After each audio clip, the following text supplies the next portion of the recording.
people out there like mostly believe that coming to Thailand is all happy and it's all good. It's not. Like, you have to put a lot of work in, and you have to fight, and you need sponsors. Like, you need to be covered financially, because if you don't fight, then you have a problem. Muay Thai is a business.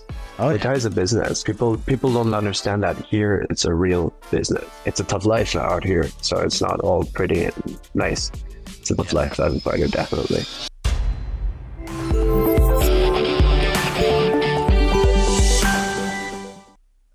All right, we have Valentin back on the podcast today.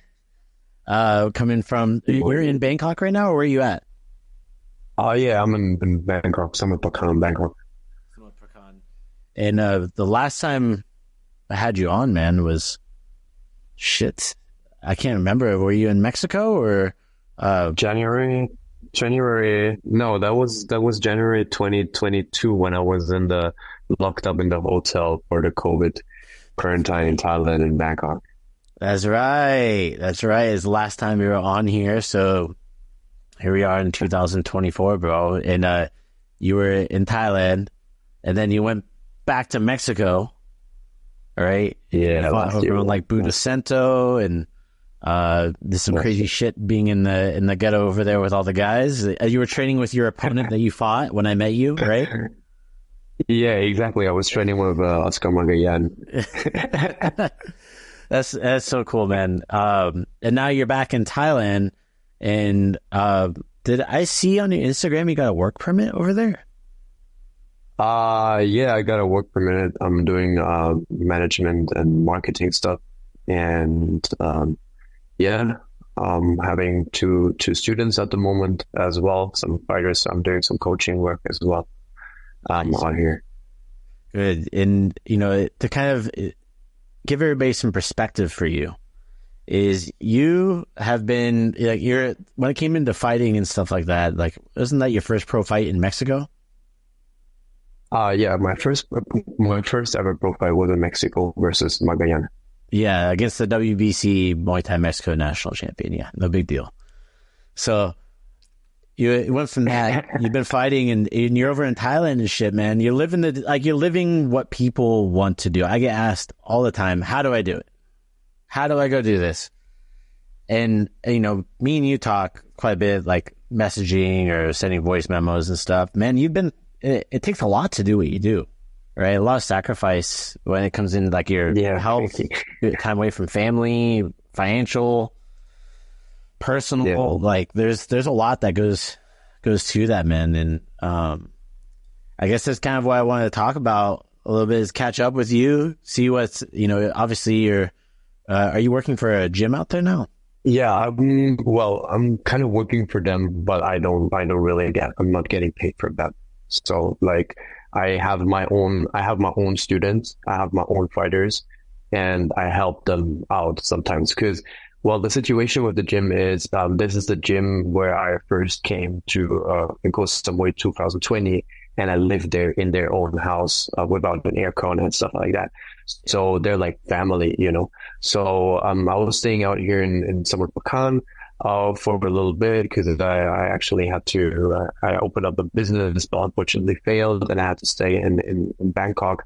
And because I wanted to get some visa stuff done out here, but I couldn't get it done here then, so I had to move back to Koh Samui anyway, and just couldn't afford it staying in Bangkok out here all the time when I still pay rent and stuff in Samui, because the original plan when I got back to Thailand after fighting for a national belt in Germany in March this year was to build up the business and then stay on Samui for a couple of fights and then move to Bangkok. But however, I found a gym out there in Samut Prakan that became good friends with me, and then it turned out that I cannot fight at the moment because of injuries. So I started doing some coaching work with them, and I had a Thai guy in a 15,000 baht tournament that I was mostly coaching and cornering. And it just ended up that I'm now on Samui doing some work out there in the gym, which is Sorjit Bhakdi Muay Thai on Koh Samui. This is also the first ever gym that was built on Samui about like 46 years ago. No shit. But I'm not getting paid by them. So no shit. Like he was he discovered Commando and many more champions. So I'm staying out there. I'm working a little bit with the Thais. I help them, they help me, but I have my own two fighters that I'm focusing on with doing like the coaching work, but they're doing all their fights and stuff. So like I just give my own 2 cents when like if I had a hard fight, I'm like, oh, maybe better to not fight in 3 weeks, maybe even like a week of holiday, and then let him train first, a week easy, and then we can do like 2 weeks fight prep. So he ends up fighting in a month, you know? Yeah. You know, like I said, that's a lot. That's like, obviously there's no one going, hey, do this work. Hey, we want you to do this job. And, you know, you're obviously trying to figure out ways to stay over in Thailand. And you have to get creative. Yeah. What do you think of like, you know, going into that? I know a lot of people are like, hey, I'm living the dream, right? But the dream is not all pretty. It's not all roses and sunshine. No, it's not. Right? It's not all pretty at all. But it's what you want to do, right? And it's like you find a way to be able to go forward and do it. So, like, for anybody that might be out there, what do you think are some of the things they should expect? Maybe somebody's doing, you know, if you want to share a little bit, like a story of some of the shit you've been through. So what many people expect out there is that they go to Thailand and they do some Muay Thai and they have a couple of fights and it's all good and it's happy days and they get like sponsored right away, but they don't even have a name or stuff like that. So like even my name is not really big in the Muay Thai circuit out here. And if I go to like a bigger gym, I cannot be like, hey, you guys gonna sponsor me or what? Like I have to sacrifice. I have to do my own part. I have to put in the work in training. I have to fight regularly. I have to maybe take fights that I actually don't want to take versus like maybe have your opponents or opponents that have way more experience that fought in the Bangkok stadium circuit maybe already and I haven't yet, you know? So like you gotta like play in the gym, you gotta help with stuff, you gotta be there when you're injured and you gotta show up and you gotta sacrifice. And people out there like mostly believe that coming to Thailand is all happiness and freedom and it's all good. It's not. Like you have to put a lot of work in and you have to fight and you need sponsors. Like you need to be covered financially because if you don't fight, then you have a problem, right? So like, exactly. And fight money is not big at the beginning. Like you can be, if you haven't fought one championship or like big promotions that they really know and care about in Thailand, like you're going to be fighting on the islands probably for 6,000 baht, 8,000 baht, which equals about not even $200, right? So that's not big money in Thailand to survive with for a month. So like you need to hustle. You need to hustle a lot and you need to be willing to endure stuff. Like this is the most important thing. And you need to be willing to sacrifice. If you are willing to do that, like you can make it, but it's going to take time. You cannot just expect to go to Thailand and people will throw things at you. You need to earn it. Yeah, you have to really show your value of what you're going to bring to them. Like, you know, like you said, if you're not fighting, it's even harder because you're having to figure it out. You know, I've heard Muay Thai is a business. Muay Thai is a business. People don't understand that here it's a real business. Like people usually fight every month out here, maybe sometimes twice a month to make a living.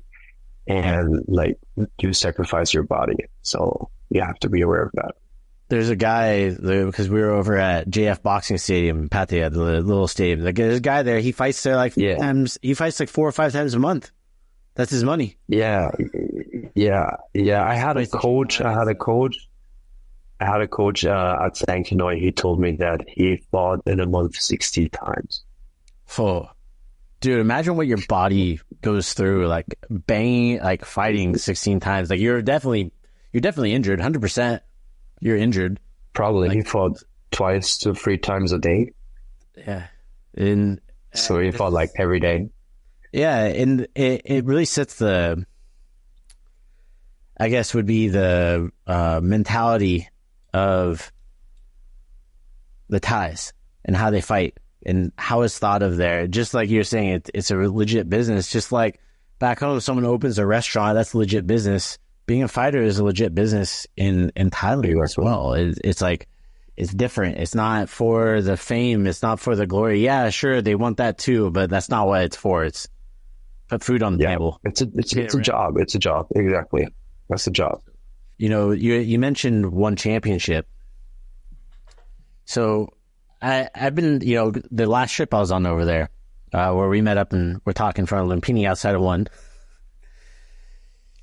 Seeing like RWS, seems like they're trying to build their own thing outside of it, doing like they're, you know, there's Road to One that you're seeing in other countries. Now we're seeing Road to RWS, and I know that the fighter levels are different. Like with the people that you know, they're getting like Super Lek and everything like that at one, but I mean, you saw like Savas and everything like that fighting on RWS. So it's like, Danny Rodriguez. Yeah. Yeah. So what do you think, like from a business perspective, for somebody that's over there, is one championship, like, you think in the next 3-4 years, you think one's still going to be there, or do you think it's going to be more like maybe another promotion? Well, I think that one is going to stay. So I hope definitely that one is going to stay with the Friday fights and also with the big events for sure. But I think it depends also on the fighters, because what is their preference? Like, do they want to fight in small gloves, or do they want to fight in big gloves? So for myself, I would say I enjoy both, but definitely less damage I take in normal boxing gloves, right?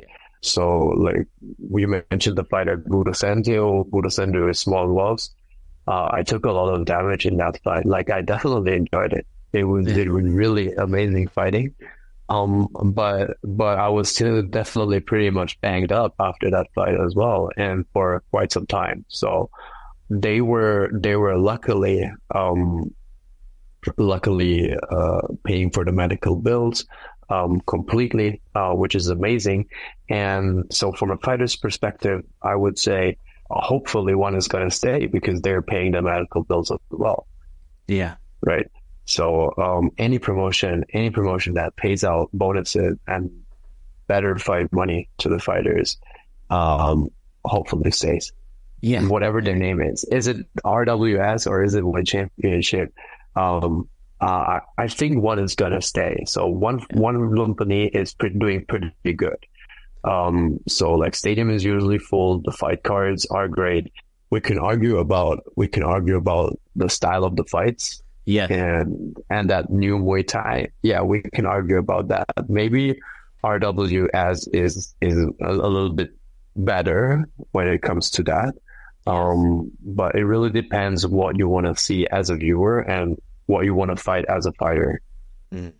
And I think you really broke it down there very well, by the way. You know, for me, I hope they stick around too. Anybody that's paying that kind of life-changing money for somebody, you go fight on one Friday night fights, right? And you get a knockout of the night bonus.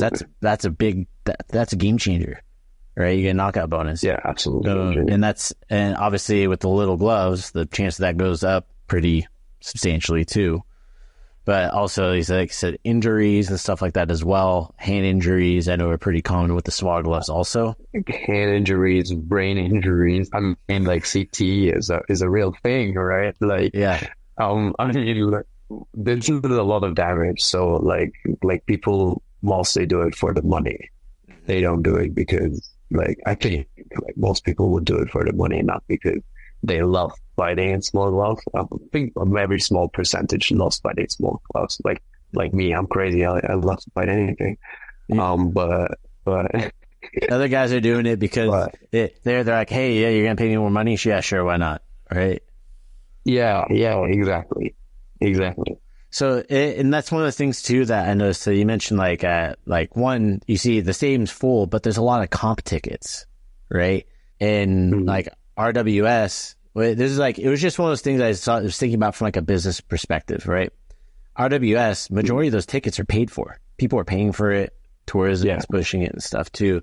So it's definitely like some slightly different business models, and not just the like style of Muay Thai also, but how they're promoting it as well when it comes into it. Because they have Global Sports Vision, right, from GSV, that's doing their media, and they do a good job. And it's a little bit different than One. Like the style of One is more like a high end production, whereas I felt like at RWS, it felt more like I was at like an American baseball game watching Muay Thai. Like how they're promoting everything, or like at like a football. Okay. Yeah. So, I guess I haven't been at RWS for 2 years now. It's completely different. It's crazy. Like I to see the amount of times that they have, like the amount of stuff they've done in the past 2 years, bro. It's completely different. It's insane. And it's one of those things I'm like, man, just in the past 18 months, it's changed a lot. Yeah. So that's good for everyone, right? Yeah, well, it it's like if they're pushing that, and that's just gonna push the envelope. And if I don't see it overtaking One. Like One's got a lot of that market share, but I see it from being from a Muay Thai standpoint that like there's people, I guess you can call it like purists, like people like the authentic stuff. That maybe they're gonna lean more towards that, right? Because I believe that too, even though it's not 5 rounds. Yeah, the titles they do, but same thing with One, they do 5-round titles also, right? Yeah. So when it comes into it, for you, what do you prefer, the 3 rounds or the 5 rounds? Honestly, 5 rounds. 5 rounds. I like 5 rounds a lot. It's just what I started with fighting as a professional, and I fought most fights 5 rounds. So like the only 3-rounder fight that I had as a professional was the one at Pu'u Muay. Yeah. So it's like obviously, and the strategies are going to be different in a 3-rounder with small gloves, as opposed to a 5-rounder with regular size gloves on.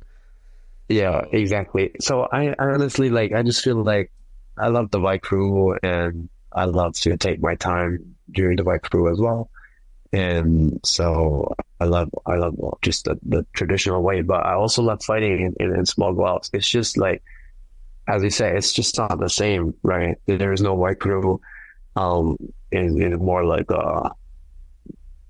not like a fight club, but it's like, it's like you're in the arena, you go to fight, you go into that cage. If you're fighting Buddha Center, for example, well, if you're fighting one fighter fights, it's a ring at least. And they also have a white crew. But yeah, like I'm just left with 5 rounds. It's amazing. I love the 5-round fights too. It feels like more like, what, the way I can compare it to anybody that might be having a hard time understanding what we're talking about is, imagine if you just skipped the part of like in a movie, an action movie, and you just went straight to the action. Like, it's badass. It's cool. That's like 3 rounds. But that's a 3-round. But the 5-round, it's kind of, it builds up to that climactic, like in the 4th round, a third, and like a 3rd round, 4th round, and then it kind of like finishes, right? So, and sometimes in that 3rd, 4th round, there's a knockout or a knockdown. It's just even more dramatic, and it just creates that different excitement level for the 6 minutes. So, and you miss that drop off, and like some of the people that concede the victory and stuff like that in the 5th round, definitely see like it's a different vibe, right? It's like I was gonna say, it's the instant gratification. People want to see the action right away. They don't want to wait. Yeah, exactly. Yeah, exactly. But also what most people just don't like about the 5 rounds is when fighters take off in the 5th. Yeah. Right. When they're like, after like 1 minute, 1.5 minutes, or when they're like, okay, all right, I'm going to secure my win. I'm going to walk around and chill. And that's what many people don't like to see, because they don't understand it from the fighter's point of view. When you secured the fight already, you secured your win, and you're like, okay, I don't need to hurt myself more. I don't need to hurt my opponent more. It's all good. It's done.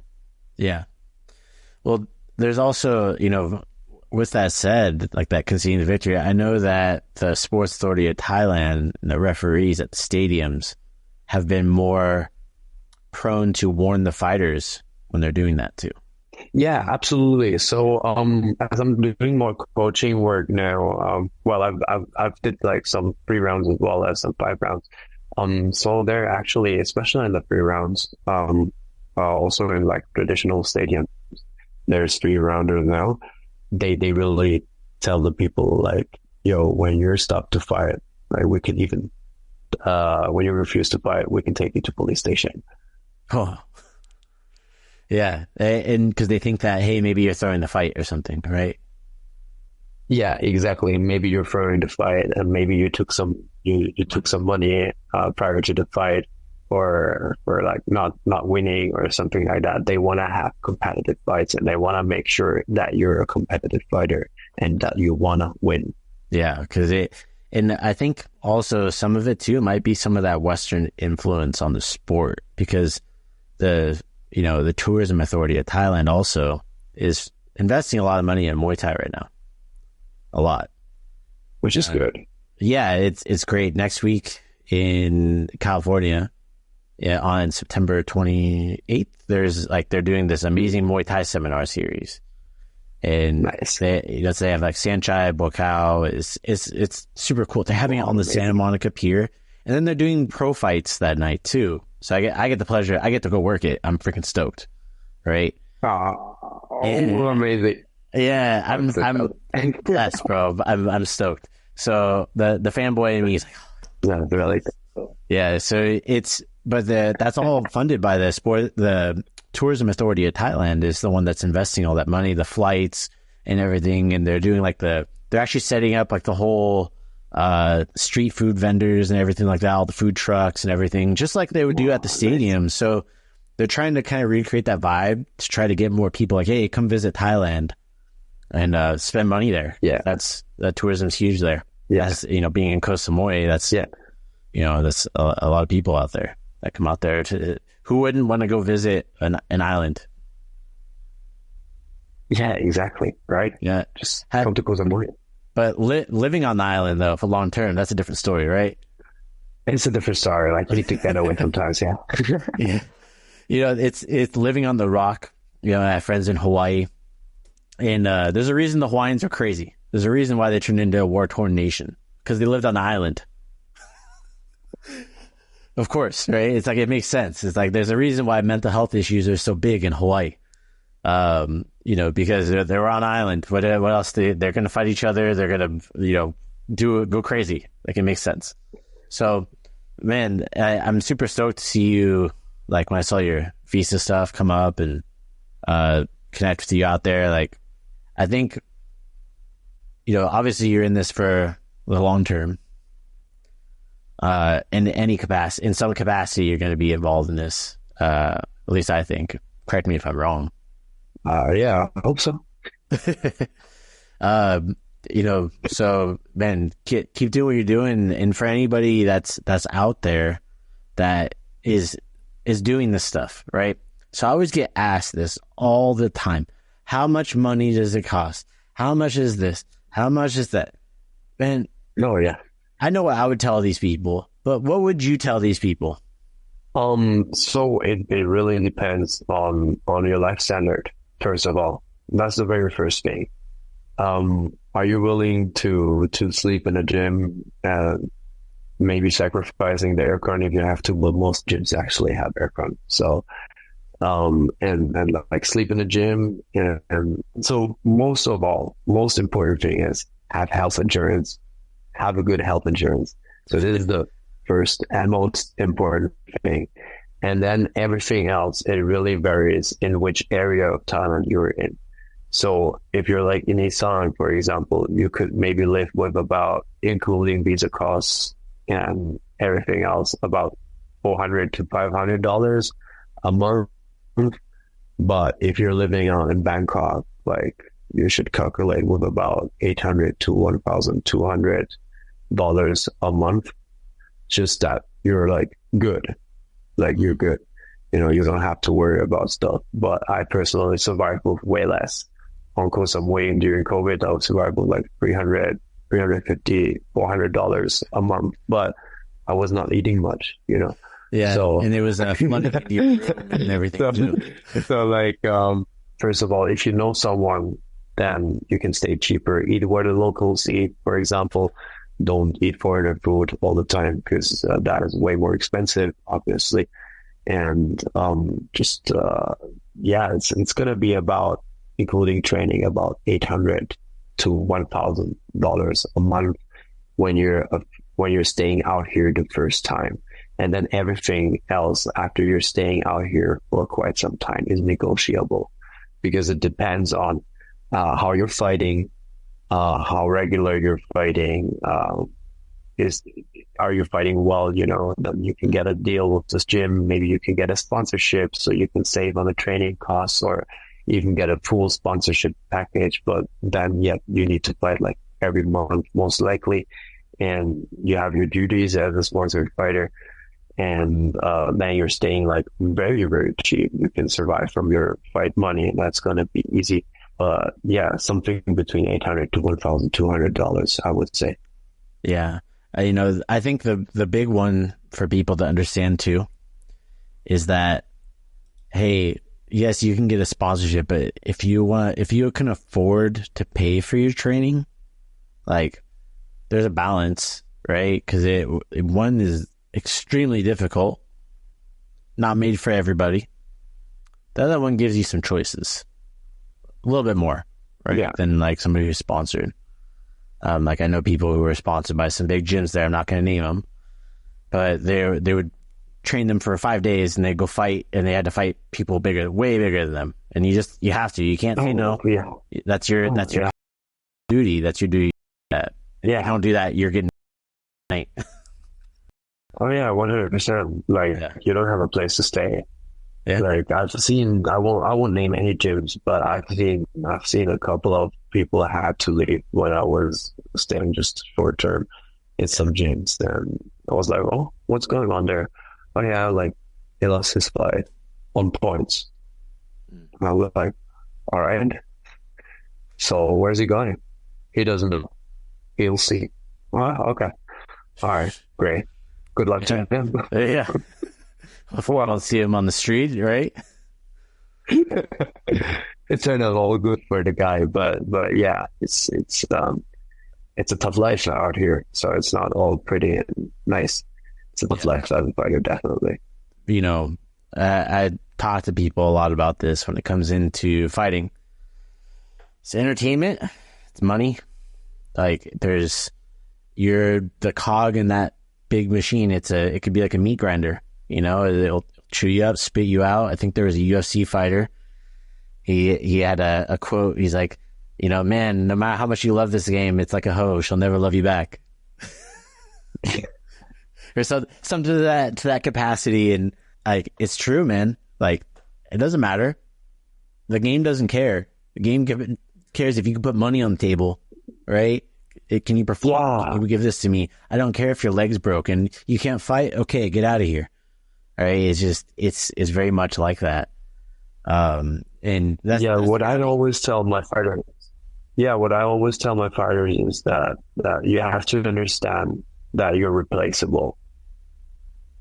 At the end of the day, no one gives a fuck about you unless you have people that you can really trust, and they care about you, and they make sure that you're not getting mismatched, and that you're not taking fights when you're injured and you're actually should not be fighting. And like, there's a lot of stuff going on here. Like, people train when they should not be training. They're either like completely sick or injured. Like, you can train around injuries, like 100%.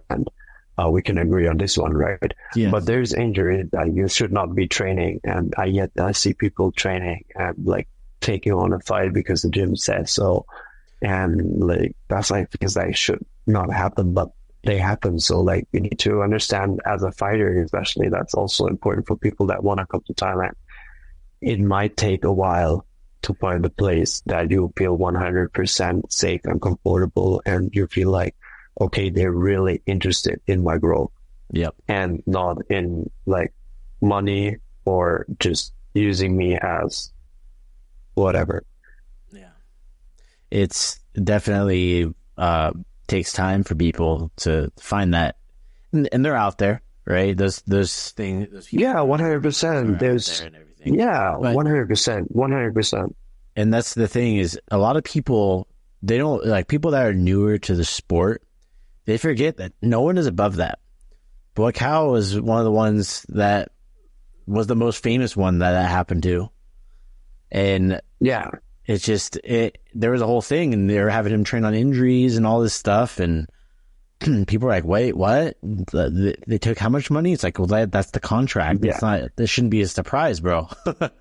You know, like my boss told me that back in the days, the fighters didn't know how much they would get. They would receive whatever their gym boss was giving them.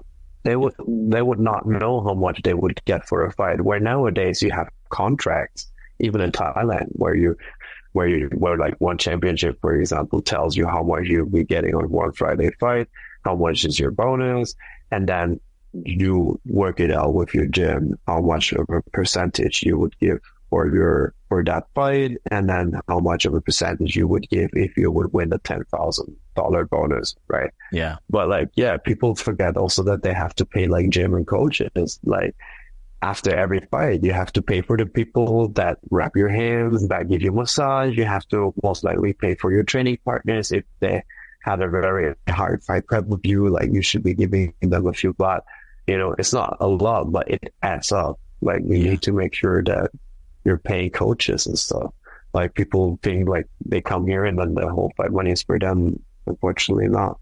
I had to learn that too. Yeah. You learn, you know, it's part of like the experience and, you know, documenting these experiences from 2 years ago to now, you know, is definitely you've, you know, matured as a fighter and as, you know, athlete and all this stuff and being over there. So, man, I appreciate you coming on here and just sharing that too, because it can't be said enough. It cannot be said enough. You know, me and you know this stuff, but like people need to hear it more and more. This might be the first time you're hearing it if you're listening or if you're watching, but know that you're not going to be the last time you hear it. Right. And it's important for people to understand. And, you know, if you're from the West and you get to train for recreation and fun, like be grateful for it. Yeah. Oh, yeah. 100%. Like I'm out for 7 months now without any fight. Oh, man. It's a very long time. Yeah. A very long time. Well, cool, man. How can people find you if they want to follow along on your journey that you're going through? People can find me on Instagram, Valentin _Kocher _official. And, yeah, other than that, on YouTube, well, I'm not that active anymore on YouTube. I think the last time was like a few months ago that I posted something. I wanted to get back more on YouTube, but I got lost in work stuff, here in Thailand, because like now I have the people to coach and like trying to get more people into Thailand, more people to us to go some way. And, yeah, but if anyone wants to stay out in Thailand, has a few questions, except for regarding visa issues, then feel free to message and reach out to me. And maybe I have few couple recommendations. Yeah. Well, anybody that's out there too, I'll make sure to put your Instagram, like last time, down in the show notes. So if you're watching, if you're listening, go check it out. I'll have the link down there for Valentin's Instagram. You should go reach out to him. Go follow him because, like I said, go follow the journey from somebody who's, quote unquote, living the dream. I told me, I had one of our students, she's like, I'm living the dream. And she's like cleaning up spit from some Russian guy. I'm like, good job. That's the reality, though. That's being a sponsored fighter. Like you're a sponsored fighter. You're in like a place of tourism. You're cleaning up. You're being janitor, you're being coach, you're being fighter, you're being everything, right? Salesperson, like you're being everything. You're being everything to make a living. Yeah, you gotta hustle. Hustle. Well, awesome, Valentin. Thank you so much for coming in today, man. Thank you so much for the podcast. I hope you have a great evening.